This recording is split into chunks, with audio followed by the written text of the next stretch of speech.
I have no issue with Tor. I have an issue with them knowing about things that are really bad and not doing anything to fix it. And because we've called them out in prior videos, and then we've seen them turn around and actually fix things, to me, it says that there's some hope there. So that's why we're making this video. Now, what we're actually talking about is around $53.28. That's the amount of money that it takes to buy enough distributed denial of service capacity to completely disable the Tor network. Or so says a bunch of nerds that know far more than I do. And this is the primary anonymity tool that's actually used by people every single day. And someone actually sent me a photo of a massive spike in Tor usage recently that went up to like estimated 10 million users, which is crazy. That's a whole thing that I have to look into. But anyways, 2 million, we'll just say on a daily basis, right? Conservatively. Now, supposedly this attack works right now. They targeted volunteer-run servers that protect people like journalists, dissidents, and anyone trying to keep their internet activity and activities private from things like surveillance or prying eyes. And apparently, 5 minutes targeting 5 servers accomplishes the total Tor takedown that is needed to take Tor down. And researchers at Purdue University published findings in 2024. Now, I just found out about them, so I'm talking about them now with you because I learned about it and I thought it was interesting and crazy, and it's something that should really kind of be fixed. What they talk about in the paper is actually demonstrating that distributed denial of service attack that we talked about earlier, which exploits a really fundamental design flaw in Tor that exists that maintains its network on a regular basis. Okay, so like they disclosed this vulnerability to the Tor Project on December 30th of 2024. No direct response ever came back from that. Like, imagine that, right? It kind of reminds me of the video that I did, one of the videos on the Tor Project. That was like, I think to date, I've actually done more positive stuff on them than negative stuff on them, but they just keep, I just keep finding out about really messed up things that exist that they just don't care about. Their devs make 6 figures a year. They just apparently have no interest in securing some really basic stuff. But we did that video a while back where they actually commented and they tried saying that it was the user's fault for not monitoring their stupid GitLab, and it's the user's fault for not providing feedback. Then 73 of you all ripped them apart with stuff like obvious questions and kind of hard-hitting statements, and they just kind of ran away. And the reason I bring that up is because it sounds kind of like what they did here, where the researchers sent them this information and they just ghosted them. They just kind of left them on scene. The point is, I'm not surprised that they were ghosted.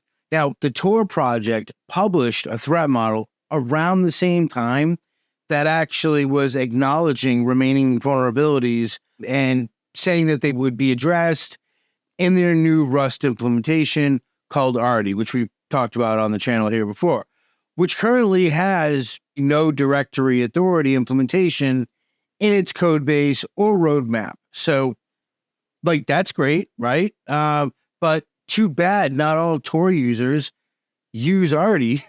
In fact, they just kind of came out with the alpha fairly recently. It seems that the attack works today, and the fix exists in these academic papers that these people published. I know this is kind of like their MO at this point, to have an issue and have a fix that's actually presented and just to do nothing about it, but ghost people that talk about it, or in my case, ban them and then talk about how they need more money from everyone. The vulnerability lives in the Tor directory protocol, and that's the system that tells Tor clients which relay servers currently exist and can actually be trusted. Tor routes your traffic through 3 random relays in sequence. And I know there's a ton of you that are like, oh, he's covering Tor. Yeah, I know, like, not everyone knows how this works. So I'll be quick, I promise. The first relay sees your real IP address, but not your actual destination. And the last relay sees your destination, but not your source IP. And the middle relay just sees neither. It's blind. This chain breaks your anonymity into pieces so that no single relay theoretically can resemble you, and no adversary can actually figure out it's you. And obviously, like, there are definitely some attacks that take a lot of resources that defeat this, but that's out of the scope of what we're actually talking about today. The system depends entirely on having access to a large, diverse pool of relays in those, like, kind of really low-level attacks. Now, over 8,000 relays currently operate on the Tor network. Controlling which relays a user connects to means controlling their anonymity to an extent so it matters, right? 9 designated directory authorities maintain this kind of critical relay information, rather than having each of the 2 million daily users all contact 9 authorities individually and burn through a massive amount of bandwidth. The authorities use a distributed consensus protocol where they collectively sign a single document listing all available relays and their properties. And any client can go and download this consensus document from any authority and verify its authenticity with all those signatures. And at the end of the day, it's a really elegant solution to a bandwidth problem that creates a really catastrophic single point of failure. And this is the heart that gets stabbed, right? The consensus protocol operates once per hour in 4 rounds, each lasting 150 seconds. The first round has each authority broadcast its vote document containing its view, if you will, of which relays exist. And the second round involves fetching any missing votes from those authorities. And the third round has authorities sign the aggregated consensus document. And the fourth round fetches missing signatures. 600 total seconds to totally complete that process. The protocol makes one critical assumption, and that's any message sent by an authority reaches other authorities within 150-second timeout. This assumption means that network delays are consistent and capped at a known maximum, right? So real networks under adversarial control don't behave with predictable delays, right? The researchers demonstrated that targeting 5 of the 9 authorities with DDoS attacks during the first 5 minutes breaks the Synchrony assumption completely. Authorities under attack can't send or receive vote documents within the timeout window. And since the protocol requires a majority to actually function, 5 authorities offline and knocked out means that the remaining 4 can't form a consensus. And guess what? No document gets generated. So Tor clients are instructed not to use any consensus document more than 3 hours beyond its generational timestamp. And that's for good cause. It's to prevent attacks relying on outdated network information. Now, consecutive failures to generate consensus documents render the entire Tor network unstable after 3 hours. So the thing is, like, that happened in January of 2021 when the attackers were using different IP addresses, repeatedly requesting consensus documents from directory authorities, spiking their bandwidth usage above 400 megabits per second and preventing consensus generation for like several hours, meaning this is not a theoretical attack. The researchers calculated bandwidth requirements for authorities under different network conditions using Shadow, which is like a high fidelity network simulator, fancy network simulator. With 8,000 relays in the network, each authority requires approximately 10 megabits per second of available bandwidth during the actual voting rounds to successfully disseminate voting documents. Now, previous research on Tor denial of service attacks estimated that targets under DDoS attack from commercial stressor services have approximately 0.5 megabits per second of usable bandwidth, which is 20 times less than the actual required. The directory authorities are volunteer-operated servers with approximately 250 megabit per second total capacity, basically hobbyist machines running critical anonymity infrastructure for millions of users rather than hardened infrastructure that's designed to actually resist stuff like, I don't know, nation-state attacks. So let's look at the pricing calculation, right? Users' pricing data from a DDoS for hire stressor service documented in prior Tor security research shows an attacker needs to flood 5 authorities with 240 megabits per second each to reduce their availability bandwidth below the 10 megabit per second threshold required for the protocol. The attack needs to last 5 minutes to cover the first 2 voting rounds that we talked about earlier.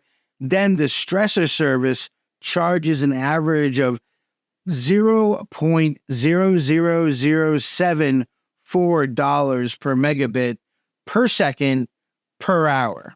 Okay, so 5 authorities times 240 megabits per second times 0.083 hours times $0.0074 equals like approximately 7 cents per attack.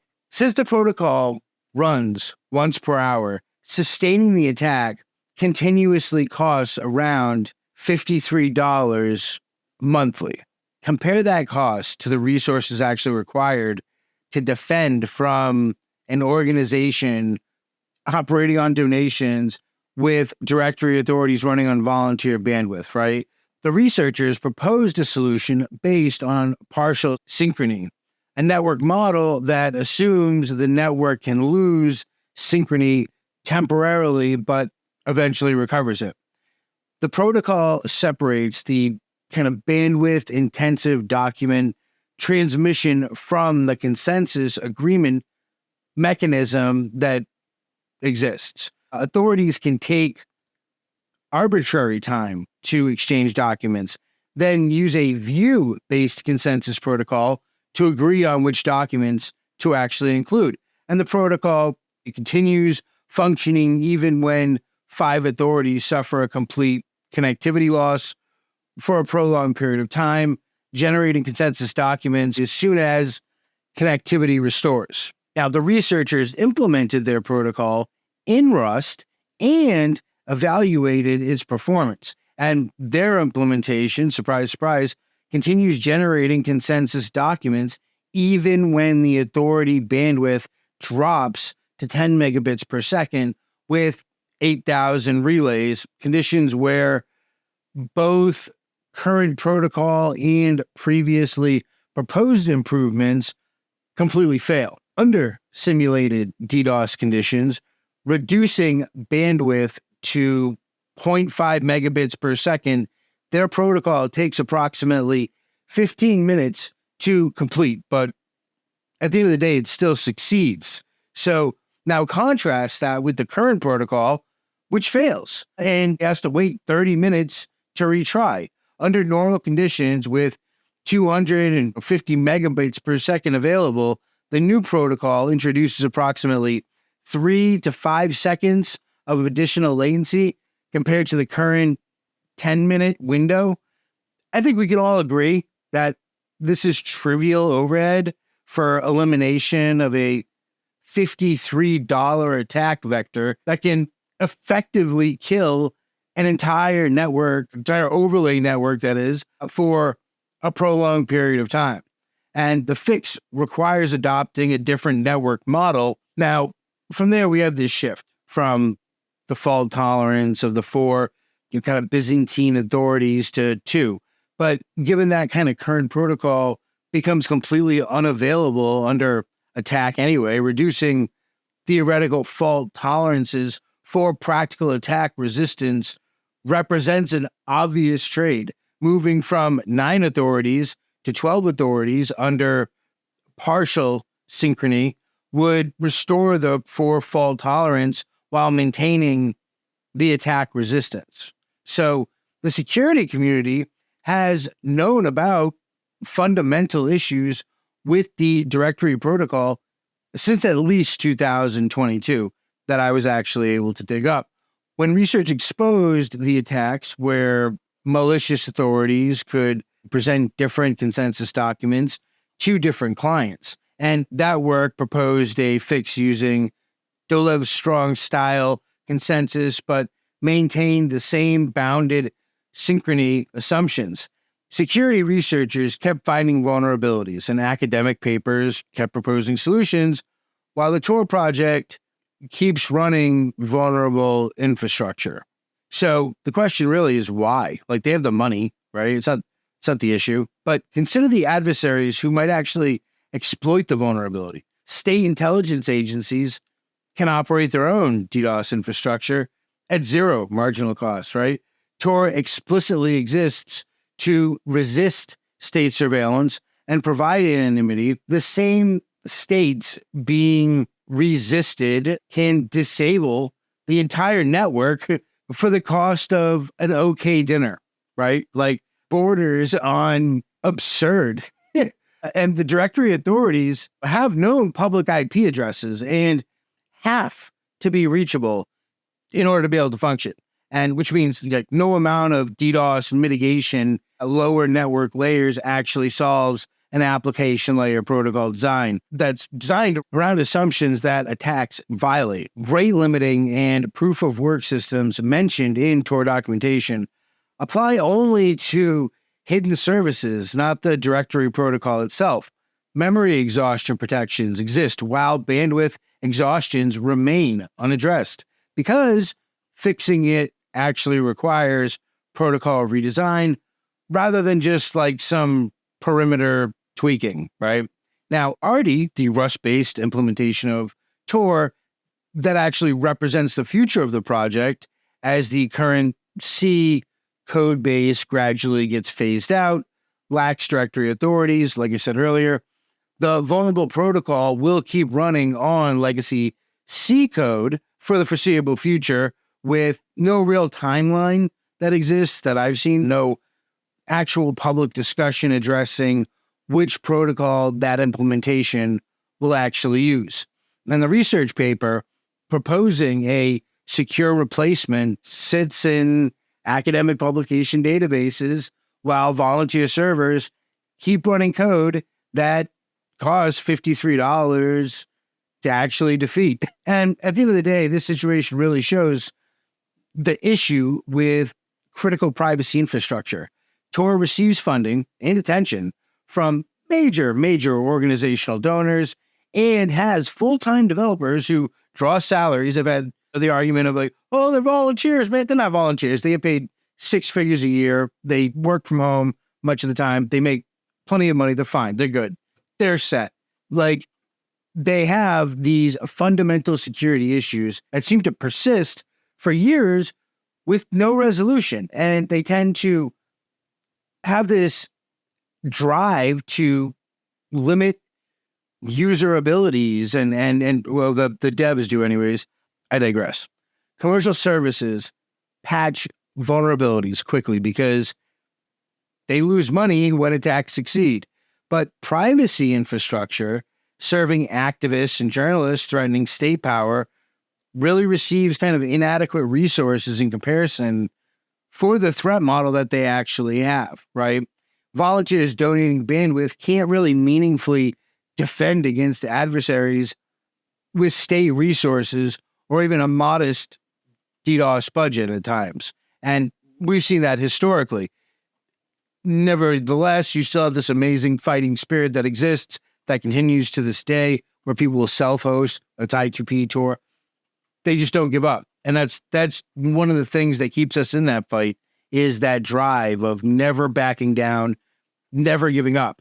And like every consensus document, it gets generated successfully in a best case scenario. But really, one determined attacker with kind of trivial resources completely destroys this assumption permanently until someone deploys the fix that already exists in academic literature. Tor users trust a system held together by volunteer effort, hoping that nobody bothers to execute a $53 attack. Like, if the most prominent, best funded, most researched anonymity network can have a sub $100 denial of service vulnerability that persists for years after disclosure, what does that suggest about less prominent tools? Like, the answer doesn't really provide all that much comfort to those asking the question, right? In any case, thank you for watching to the end, and I'll see you in the next video.